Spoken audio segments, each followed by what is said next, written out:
Hello दोस्तों, बहुत बहुत स्वागत है हमारी चैनल व्रत त्योहार RRS में। जय माता दी दोस्तों, हम आज आपको बताने वाले हैं सावन में जो एकादशी 30 जुलाई को आने वाले हैं उसकी कथा, और इसमें किस देवता की पूजा की जाती है। वो लक्ष्मी नारायण भगवान हैं। कथा इस प्रकार है।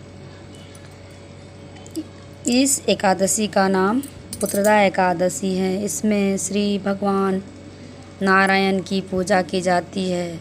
इस चराचर संसार में पुत्रदा एकादशी के व्रत के समान दूसरा कोई व्रत नहीं है।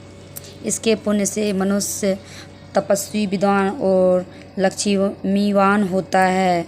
इसकी मैं एक कथा कहता हूँ, सो तुम ध्यानपूर्वक सुनो। भद्रावती नामक नगरी में सुकेतुमान नाम का एक राजा राज करता था। उसके कोई पुत्र नहीं था। उसकी स्त्री का नाम सेव्या था। वह निपुत्री होने के कारण सदैव चिंतित रहती।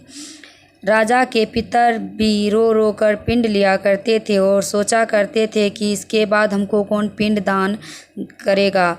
राजा को भाई, बांधव, धन, हाथी, घोड़े, राज और मंत्री, इन सब में से किसी से भी संतोष नहीं होता था। वह सदैव यही विचार करता था कि मेरे मरने के बाद मुझको कौन पिंड दान करेगा।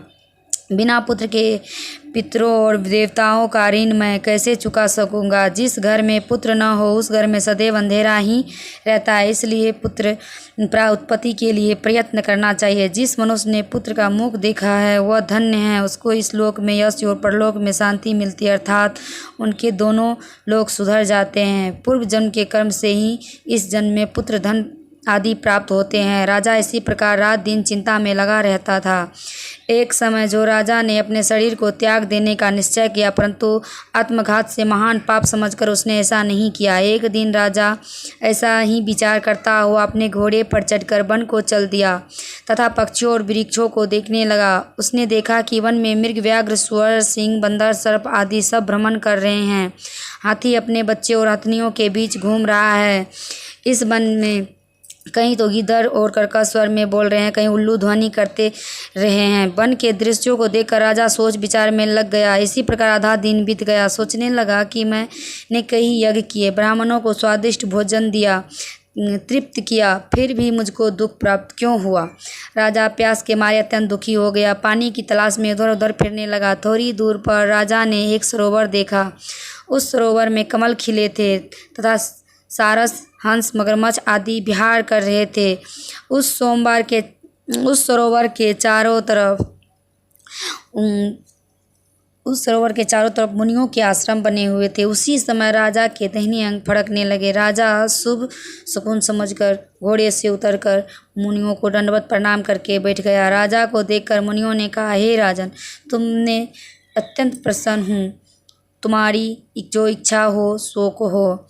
राजा ने पूछा, महाराज आप कौन हैं, किस लिए यहाँ आए हैं, कृपा करके बताएं। मुनि कहने लगे कि हे राजन, आज संतान देने वाली पुत्रदा एकादशी है। हम लोग विश्वदेव और इस सरोवर में स्नान करने के लिए आए हैं। यह सुनकर राजा कहने लगे, महाराज मेरा कोई संतान नहीं है। यदि आप मुझ पर प्रसन्न हैं तो एक पुत्र वरदान दीजिए। मुनि बोले, हे राजन, आज पुत्रदा एकादशी है, आप अवश्य ही इसका व्रत करें। भगवान की कृपा से अवश्य ही आपके घर में पुत्र होगा।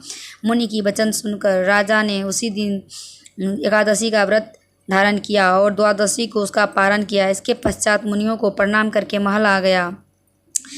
कुछ समय बीतने के बाद रानी गर्भवती हो गई और 9 महीने के बाद पुत्र प्राप्त हुआ।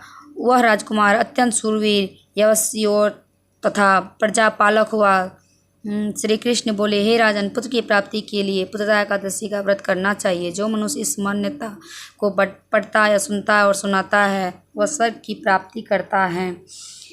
ये कथा कैसी लगी कमेंट्स में ज़रूर बताएं। और हम आपको जितने भी साल में 12 महीने होते हैं, 24 एकादशी आते हैं और 24 कथा हम आपको बताएंगे। सो प्लीज़ सब्सक्राइब कर दीजिए, जिससे हमारी अगली कथाएं आपके पास सबसे पहले आएंगे। और ये कथा कैसी लगी ये भी कमेंट्स में ज़रूर बताएं।